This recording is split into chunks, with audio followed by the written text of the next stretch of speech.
Hello friends, welcome to my channel UPPCS with Chauhan. Guys, मेरा नाम है कीरत चौहान। दोस्तों, यहाँ पे हम क्या कर रहे हैं अभी घटना चक्र की जो आपकी सामान्य भूगोल है उसको कर रहे हैं, और उसमें भी हम क्या कर रहे हैं, वर्ल्ड ज्योग्राफी कर रहे हैं। और गाइस, जो इसमें हम कर रहे हैं चैप्टर नंबर 1 चल रहा है हमारा। ठीक है, चैप्टर नंबर 1, और इसका जो पार्ट करेंगे पार्ट 12 एंड 13, यानी कि यहाँ पे है आपका क्षुद्र ग्रह, धूमकेतु एवं उल्का। ठीक है, तो क्षुद्र ग्रह यानी कि आपका पार्ट 12 है, और ये वाला आपका है पार्ट 13। ठीक है, चलिए इंडेक्स देखते हैं, फिर आगे बढ़ते हैं हम लोग। तो दोस्तों, ये आपका इंडेक्स देखिए, हम जो है स्टार्ट कर रखा है हमने। हम क्या कर रहे हैं, ब्रह्मांड कर रहे हैं, और ब्रह्मांड में चलिए इससे पहले चेंज कर लें। तो गैस, यहाँ पे हम क्या कर रहे हैं, फर्स्ट चैप्टर ही चल रहा है अभी हमारा ब्रह्मांड। और ब्रह्मांड में भी हमारा जो है हमने कहाँ तक कर लिया है, हमने देखिए चंद्रमा तक कर लिया है। ठीक है, अभी जो हम करेंगे वो करेंगे क्षुद्र ग्रह और धूमकेतु एवं उल्काएं। ठीक है, ये दोनों चैप्टर्स हम अभी कंप्लीट कर लेंगे, दोनों पार्ट्स। तो गाइस, अगर आपको वीडियो पसंद आएगी तो वीडियो को करिएगा लाइक, एंड चैनल को अभी तक सब्सक्राइब नहीं किया है तो चैनल को कर लीजिएगा सब्सक्राइब, एंड शेयर करिएगा अगर आपको वीडियो पसंद आए तो गाइस, ये हमारा चैप्टर जो कि है, सबसे पहले हम पढ़ेंगे क्षुद्र ग्रह के बारे में। तो देखिए यहाँ क्या लिखा है गाइस, यहाँ लिखा है क्षुद्र ग्रह पथरीले धातुओं के पिंड होते हैं जो सूर्य की परिक्रमा करते हैं। इसका मतलब ये भी क्या है, सूर्य के चारों ओर घूमते हैं। ठीक है, अधिकांश सूर्य ग्रह कहाँ मिलते हैं आपको गाइस, जैसे कि हम जानते हैं इस तरह से हमारे सारे ग्रह होते हैं, SUN सन, और MJ यानी कि माइकल जैक्सन, EVM ये हो गया ओके। और यहाँ होता है हमारा SUN सन, यहाँ होता है सूर्य। तो वैसे इसे जब हाफ कर दें अगर, तो देखिए ये क्या होता है, M से यहाँ पे होता है मार्स, ये होता है जुपिटर, राइट। मार्स मतलब हो गया मंगल, और जुपिटर का मतलब होता है गाइस बृहस्पति। ठीक है, तो ये हो गया आपका। तो यानी कि क्षुद्र ग्रह आपको इन दोनों के, अधिकांश क्षुद्र ग्रह इन दोनों के बीच में मिलते हैं एक पट्टी में। ठीक है, तो एक क्या है, एक पट्टी में मिलते हैं, किसके बीच में, बृहस्पति और मंगल के बीच में मिलते हैं आपको। चलिए आगे बढ़ते हैं। तो कुछ ऐसा देखिए, यहाँ पे देखिए ये मंगल है, और ये वाली लाइन जो है वो बृहस्पति की, इसके बीच में ये जो है सारी ये क्षुद्र ग्रह की पट्टी है, राइट। और बीच में हो गया सूर्य, पृथ्वी, मंगल, बृहस्पति, इस तरह से इसने दिखा रखा है। इसमें लिखा है सभी शूद्र जितने भी शूद्र ग्रह होते हैं सभी अनियमित आकार के होते हैं, यानी कि इनका कोई फिक्स आकार नहीं होता है। ठीक है, इसने कहा मंगल और बृहस्पति की कक्षाओं के बीच जो है सूर्य के चारों ओर ये शूद्र ग्रह जो क्या करते हैं, परिक्रमा करते रहते हैं। किसकी, सूर्य की परिक्रमा करते हैं, मतलब सूर्य के चारों ओर घूमते हैं। फिर अधिकांश जो शूद्र ग्रह हैं वो छोटे होते हैं, और कुछ ऐसे हैं जो जिसका व्यास 1000 किलोमीटर तक भी होता है। व्यास क्या होता है guys? जैसे कि ये सेंटर है, ये हो गया आपका 1000 किलोमीटर, तो इतने बड़े भी होते हैं। मैक्सिमम क्या होते हैं, छोटे ही होते हैं।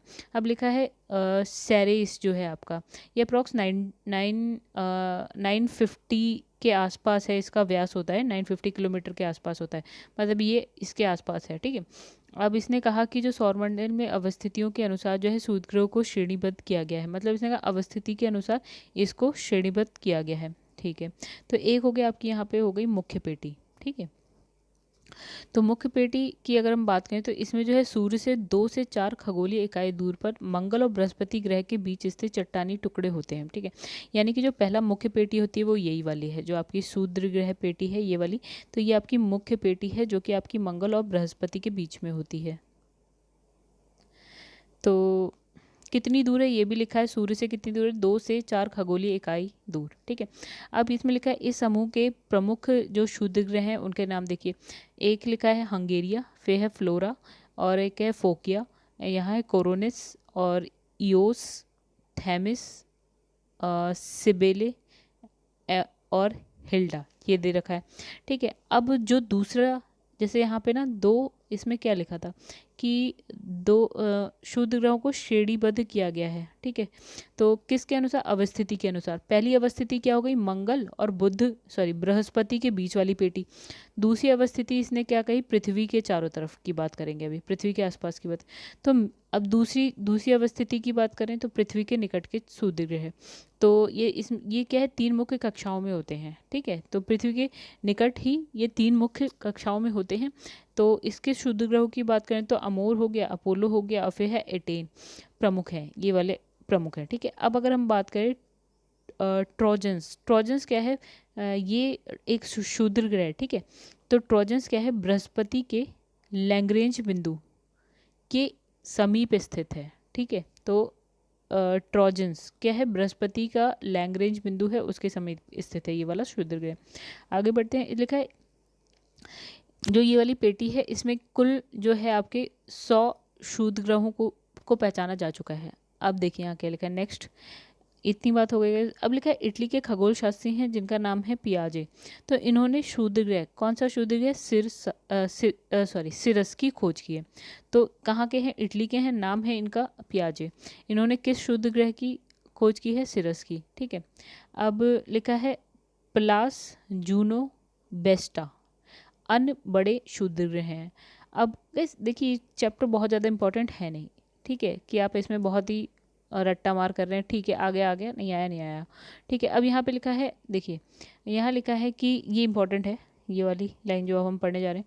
तो इसमें लिखा है 23 सितंबर 2019 को क्या है, अंतर्राष्ट्रीय खगोलीय संघ यानी कि इंटरनेशनल एस्ट्रोनॉमिकल यूनियन द्वारा 2006 में खोजे गए क्षुद्र ग्रह। देखिए 2006 में एक क्षुद्र ग्रह IAU द्वारा खोजा गया था, जिसका नाम क्या रखा गया, 2006 में खोजा गया था, इसलिए 2006 VP32। अब क्या हुआ कि जो ये वाला क्षुद्र ग्रह जो 2006 में खोजा गया है, उसे 2019 यानी कि 23 सितंबर 2019 को उसका नाम बदल दिया। और नाम किसके नाम पे रख दिया गया, एक भारतीय शास्त्रीय गायक हैं उनके नाम पे, और उनका नाम क्या है आपका, पंडित जसराज के नाम पे रखा गया। क्या नाम रखा, पंडित जसराज 300128 ये रख दिया गया। मतलब पहले इसका नाम क्या था, ये था, जो कि बाद में बदल कर ये रखा गया। ये खोजा कब किया था, 2006 में, नाम का बदला गया 2019 में। तो गाइस चलिए आइए देख लेते हैं इसके क्वेश्चन। तो यहाँ लिखा है मंगल और बृहस्पति की कक्षाओं के बीच सूर्य के चारों ओर परिक्रमा करने वाले शैल के छोटे टुकड़ों के समूह को क्या कहते हैं। तो गाइस क्या कहते हैं, क्षुद्र ग्रह बोलते हैं। ठीक है, तो यहाँ पे कुछ नया नहीं लिखा है दोस्तों, तो इसमें वही लिखा है कि इन दोनों के भी मंगल बृहस्पति के बीच जो है सूर्य के चक्कर काटते हैं, उनको हम बोलते हैं क्षुद्र ग्रह। ये छोटे होते हैं और कुछ ऐसे हैं जिसका व्यास 1000 किलोमीटर से भी ज़्यादा है। तो जो सेरेस है उसका देखिए यहाँ पे लिखा है व्यास 952। ठीक है, अब अवस्थिति के अनुसार क्षुद्र ग्रह को श्रेणीबद्ध किया गया है। तो पहली अवस्थिति क्या हो गई, जो मुख्य पेटी है वो आपकी 2 से 4 खगोलीय इकाई दूर है, कहाँ से, सूर्य से, जो मंगल और बृहस्पति के बीच में आपको मिलेगी। ठीक है, ये क्या है, चट्टानू टुकड़े होते हैं।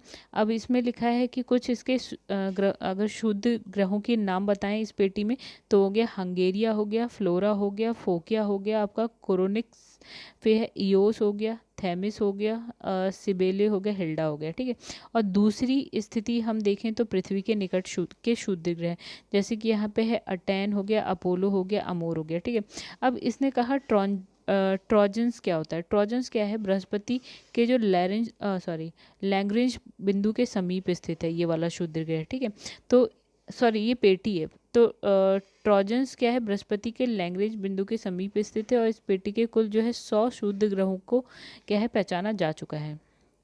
अब देखिए क्वेश्चन दिया है क्षुद्र ग्रह सूर्य की परिक्रमा करने वाले विभिन्न आकार के चट्टानी मलबे होते हैं। बिल्कुल, इसके आकार अलग अलग होते हैं, सूर्य के चारों तरफ घूमते हैं। अधिकांश जो क्षुद्र ग्रह हैं वो छोटे होते हैं, कुछ का व्यास 1000 किलोमीटर तक भी होता है। बिल्कुल सही है। फिर लिखा क्षुद्र ग्रहों की कक्षा जो है बृहस्पति और शनि की कक्षाओं के मध्य होती है, नहीं गई, बृहस्पति और मंगल की कक्षा के मध्य होती है। तो ये तो हो गई इतनी सी बात, तो इसमें कुछ व्याख्या लिखी भी नहीं है क्योंकि हम सब जानते हैं। और इसमें लिखा है सौर मंडल में क्षुद्र ग्रह छोटे खगोलीय पिंड हैं। ये कौन कौन से ग्रह हैं जिनके बीच में, तो गाइस ये मंगल और बृहस्पति ग्रहों के बीच में आपको मिलेगी इसकी पेटी। ठीक है, तो इसलिए इसकी भी व्याख्या नहीं है क्योंकि हम पढ़ चुके हैं। अब लिखा है क्षुद्र ग्रह और धूमकेतु के बीच क्या अंतर है।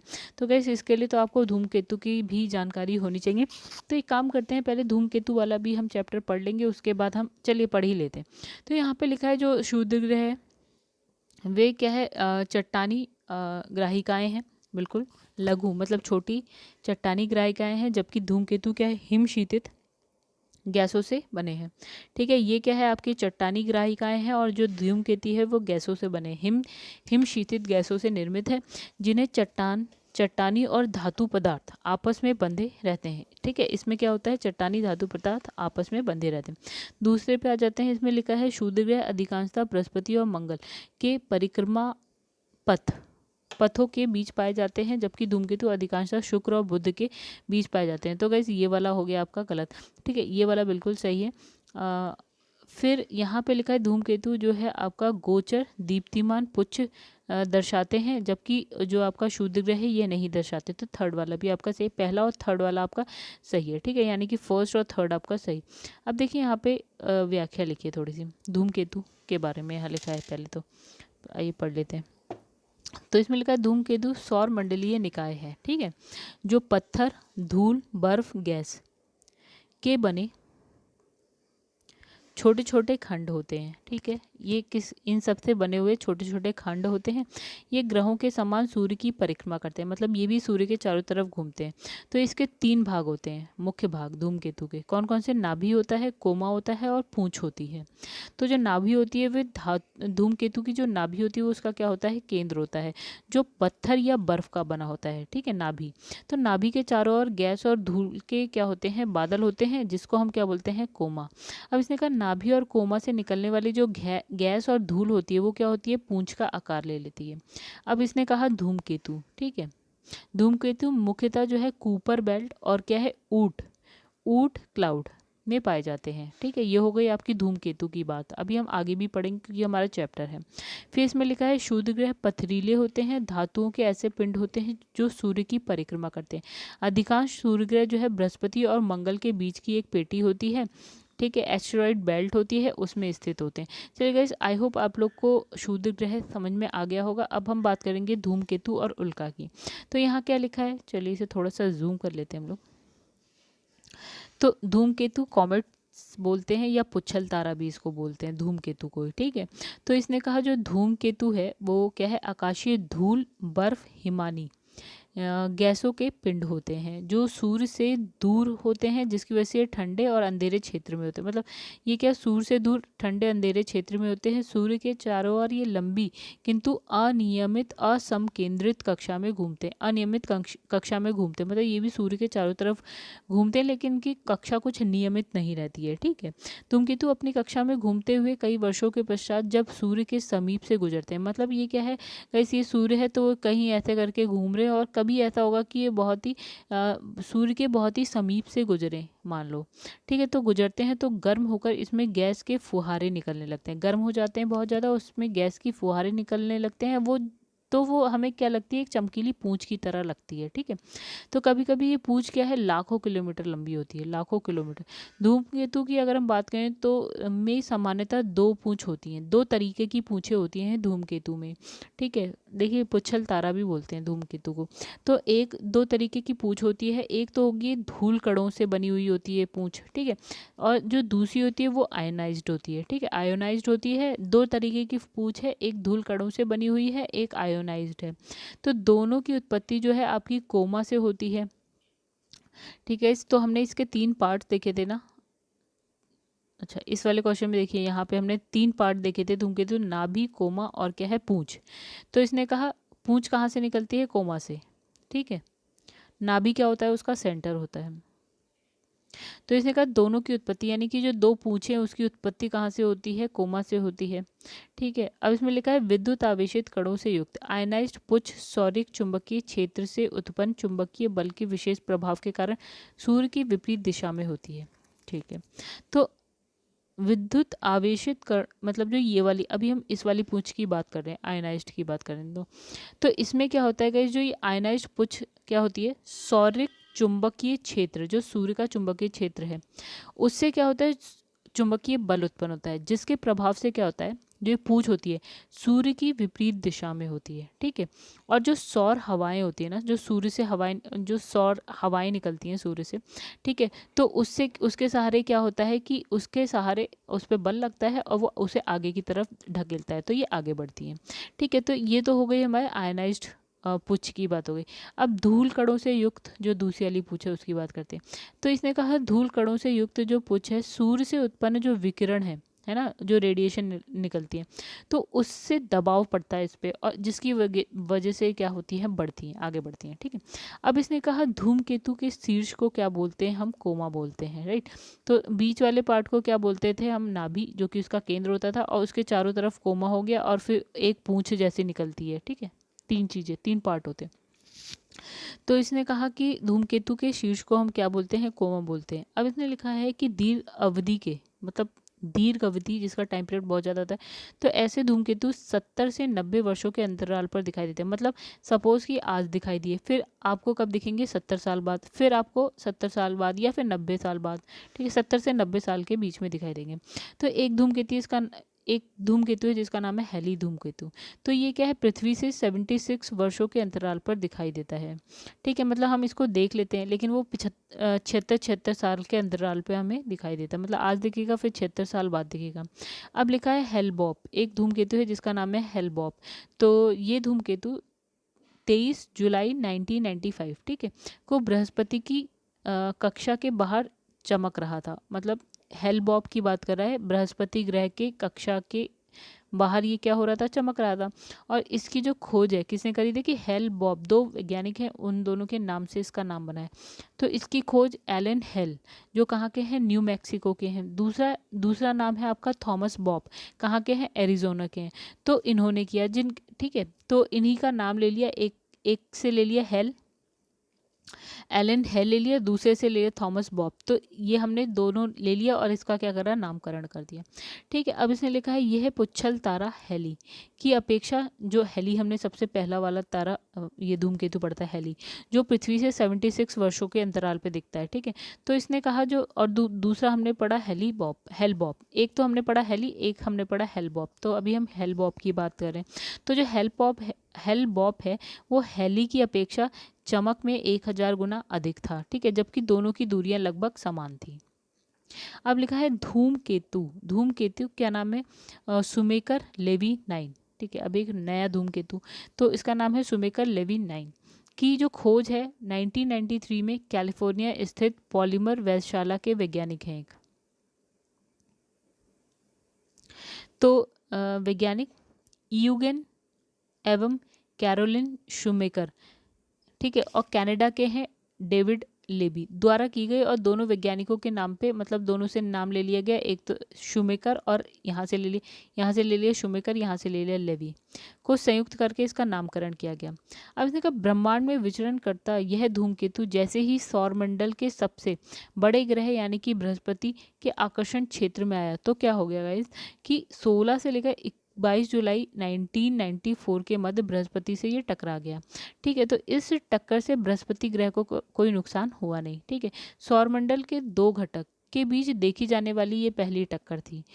अब इसने एक और का नाम दिया, इसने कहा 67P चुर्यूमोव, क्या चुर्यूमोव गेरासिमेंको नामक धूमकेतु, मतलब ये भी एक धूमकेतु है, इसके विस्तृत अध्ययन हेतु रोसेटा रोबोटिक मिशन को 2004 को एरियन 5G प्लस रॉकेट द्वारा फ्रेंच गुयाना के कोरू स्थित प्रक्षेपण केंद्र से प्रक्षेपित किया गया। मतलब ये जो धूमकेतु है उसका मतलब इस धूमकेतु के अध्ययन के लिए रोसेटा रोबोटिक मिशन था एक। ठीक है, तो उसको जो है आपका फ्रेंच गुयाना में है, एक जगह है कोरू, वहाँ पे क्या है, एक प्रक्षेपण केंद्र है, वहाँ से क्या करा गया, इस मिशन को यानी कि रोसेटा रोबोटिक मिशन को लॉन्च किया गया। किस रॉकेट के सहारे से किया गया, एरियन 5G प्लस रॉकेट के सहारे से। कब किया गया, 2004 में किया गया। तो ये हो गई कहानी धूमकेतु या पुच्छल तारे की। अब हम बात करेंगे उल्का की, राइट। तो अंतरिक्ष में तीव्र गति से घूमते हुए अत्यंत सूक्ष्म ब्रह्मांडीय कण है ये। ठीक है, तीव्र गति से घूमते हुए बहुत छोटे क्या है, ये कण है। ये आकाश में प्रकाश की चमकती हुई क्या है, चमकीली लकीर सदृश होते हैं, मतलब ये चमकती हुई लकीर जैसे दिखाई देते हैं। इसी को हम क्या बोलते हैं, टूटने वाला तारा, ये टूटता तारा ऐसे करके बोलते हैं, जिससे देख के विश मांगी जाती है वो वाला। ठीक है, मतलब ये क्या है आपका टूटता तारा। अब लिखा है क्या एक्चुअल में क्या होता है ना गाइस, ये क्या है आपका कण है। ठीक है, अब ये क्या करता है, पृथ्वी के वायुमंडल में प्रवेश करता है। तो वायुमंडल में बहुत सारे धूल कण होते हैं, बहुत सारी गैसेस होते हैं, जिससे टकराता हुआ आगे बढ़ता है। तो उसकी वजह से क्या होता है, घर्षण होता है, और घर्षण की वजह से क्या होता है, ये चमकने लगता है। तो पृथ्वी पे अब बिल्कुल ही देखिए, वायुमंडल तो पृथ्वी से बहुत ऊपर से ही शुरू हो जाता है। तो जैसे ये पृथ्वी पे पहुंचने वाला होता है, उससे ही पहले क्या होता है, ये इतना घर्षण की वजह से ना क्या होता है, ये जलकर राख हो जाता है। ठीक है, तो जो जलकर राख हो जाता है तो हम उसको बोलते हैं उल्काश्म। क्या बोलते हैं, उल्काश्म, मेटेओर्स। ठीक है, उल्काश्म बोलते हैं। लेकिन कई बार ऐसा होता है गैस, ये पूरी तरह से जल नहीं पाता। ठीक है, पूरी तरह से जल नहीं पाता और पृथ्वी पर आके गिर जाता है, तो हम उसको क्या बोलते हैं, उल्का पिंड बोलते हैं। चलिए आइए क्वेश्चन देखते हैं। धूमकेतु की पुच्छ सूर्य से परे दिष्ट होती है क्योंकि, मतलब इसने कहा उसके विपरीत दिशा में होता है। क्यों? क्योंकि जो धूमकेतु की पूछ सूर्य से विपरीत दिशा में होता है। क्यों? इसमें लिखा है क्योंकि सूर्य द्वारा उत्सर्जित विकिरण धूमकेतु पर भैज्य दाब डालता है, जिससे उसकी पुच्छ जो है सूर्य से दूर जो है शिफ्ट हो जाती है। तो गाइस देखिए, इसमें कुछ भी नया नहीं है, वही सारी चीज़ें हैं जो हम पहले पढ़ चुके हैं। जैसे इसने क्या कहा, धूमकेतु में सामान्यतः दो पूंछ होती है, एक होती है धूलकणों से युक्त, एक होती है आयनाइज्ड, ठीक है। और दोनों की उत्पत्ति कहाँ से होती है? कोमा से होती है। तो जो पहले वाली होती है यानी कि आयनाइज्ड पुंछ सौरिक जो आयनाइज्ड पुंछ होती है वो जो सूर्य का चुंबकीय क्षेत्र है उससे जो चुंबकीय बल उत्पन्न होता है उसके प्रभाव से सूर्य की विपरीत दिशा में होती है, ठीक है। और सौर हवाओं द्वारा ये क्या है? आगे बढ़ती है। और जो दूसरी पूंछ होती है जो धूल कणों से बनी हुई होती है वो जो सूर्य से विकिरण उत्पन्न होता है यानी कि रेडिएशन उत्पन्न होता है उसके दबाव से आगे बढ़ती है। तो ये हो गया हमारा व्याख्या। फिर लिखा हेली बॉब। देखिए दो वैज्ञानिक है, हेली और बॉब। तो किसका नाम है? तो गैस इन दो वैज्ञानिकों के नाम से एक क्या है? धूमकेतु का नाम पड़ा। तो ये किसका नाम है? धूमकेतु यानी कि पुच्छल तारे का नाम है हेली बॉब, ठीक है। तो हेली बॉब पुच्छल तारा धूमकेतु या कॉमेट है जो 23 जुलाई 1995 को बृहस्पति की कक्षा के बाहर चमक रहा था। अब इसकी खोज किसने करी? एलन हेल ने करी जो कि न्यू मैक्सिको के थे। दूसरा है थॉमस बॉब जो कि एरिजोना के थे, उन्होंने करी है। फिर लिखा है सुमेकर लेवी 9 धूमकेतु किस ग्रह से टकराया था? तो गैस किस ग्रह से टकराया था? बृहस्पति से टकराता है। अच्छा, इसकी खोज की बात कर लेते तो 1993 में हुई। किसने करी? कैलिफोर्निया में स्थित पॉलीमर वेधशाला है, उनके एक वैज्ञानिक है जिनका नाम है यूगेन एवं कैरोलिन शूमेकर, ठीक है। तो क्या नाम है? यूगेन एवं कैरोलिन शूमेकर। और दूसरे कनाडा के एक हैं जिनका नाम है डेविड लेवी, ठीक है। तो इन दोनों ने मिलकर करी। तो गाइस इन दोनों के नाम के ये जो हमने शूमेकर और यहाँ से ले लिया लेवी, तो इसका नाम क्या है? शूमेकर लेवी 9, ठीक है। इन्हीं के नाम पे इसका हो गया नामकरण। तो ये जो है सौरमंडल का जो सबसे बड़ा ग्रह है यानी कि बृहस्पति उससे जाकर टकरा जाता है, ठीक है। मतलब उसके आकर्षण क्षेत्र में आ जाता है और फिर 1994 में क्या होता है? उससे टकरा जाता है, ठीक है। लेकिन इससे बृहस्पति को कोई भी नुकसान नहीं होता है, ठीक है। सौरमंडल के दो घटक हैं, ठीक है। ये दो घटक है, इनके भी देखे जाने वाली ये क्या है? मतलब इनकी जो टक्कर है, इस तरह की टक्कर पहली बार देखी गई, ठीक है। अब लिखा है उल्का। उल्का क्या होता है? देखिए उल्का क्या है? बाह्य अंतरिक्ष से पृथ्वी के वायुमंडल में प्रविष्ट हुए द्रव्य का अंश। मतलब इसने कहा ये पृथ्वी है, पृथ्वी का वायुमंडल सपोज इतनी ऊंचाई तक है, ठीक है। तो यहाँ से कोई एक पिंड कण आ रहा है और ये पृथ्वी के वायुमंडल में क्या है? प्रविष्ट हो गया, ठीक है। तो इसने लिखा है जो उल्का है आकाश में प्रकाश की चमकती हुई क्या है? चमकीली लकीर है जिसको हम टूटने वाला तारा भी कहते हैं। तो ये पृथ्वी के वायुमंडल में जैसे ही घुसता है तो घर्षण की वजह से ये क्या होता है? चमकने लगता है, ठीक है। अब ये कि पृथ्वी पे पहुंचने से पहले ही ये पूरी तरह से जलकर राख हो जाता है, तो इसे हम बोलते हैं उल्काश में। और जो पार्ट सपोज नहीं जल पाता, पूरी तरह से नहीं जल पाता और कुछ पार्ट आके पृथ्वी पे गिर जाता है तो हम उसे बोलते हैं उल्का पिंड। तो वैसे यहाँ पे तो ख़त्म हो गई बात, ठीक है। अब जो नेक्स्ट हमारा स्टार्ट होगा वो है पृथ्वी, नेक्स्ट चैप्टर, ठीक है। तो इससे पहले गाइज अगर आपको वीडियो अच्छी लगी होगी या समझ में आई होगी तो लाइक करिएगा। चैनल को सब्सक्राइब अगर आपने नहीं किया है तो प्लीज़ चैनल को सब्सक्राइब कर लीजिएगा। वीडियो पसंद आए तो प्लीज़ वीडियो को शेयर करिएगा, ठीक है। और चैनल को भी आप शेयर करिएगा। और कुछ कमेंट आप अपनी तरफ से देना चाहते हैं तो कमेंट दीजिएगा गाइस। अगर अच्छे लगे तो बिल्कुल कमेंट करके बताइएगा। कोई सजेशन हो तो बताइएगा बिल्कुल, ठीक है। हम उसे पूरा करने की कोशिश करेंगे। तो गाइस चलिए तो इस वीडियो को यहीं पे ख़त्म करते हैं, फिर आपसे मिलेंगे नेक्स्ट वीडियो में। तो नेक्स्ट चैप्टर के संग, तब तक के लिए धन्यवाद।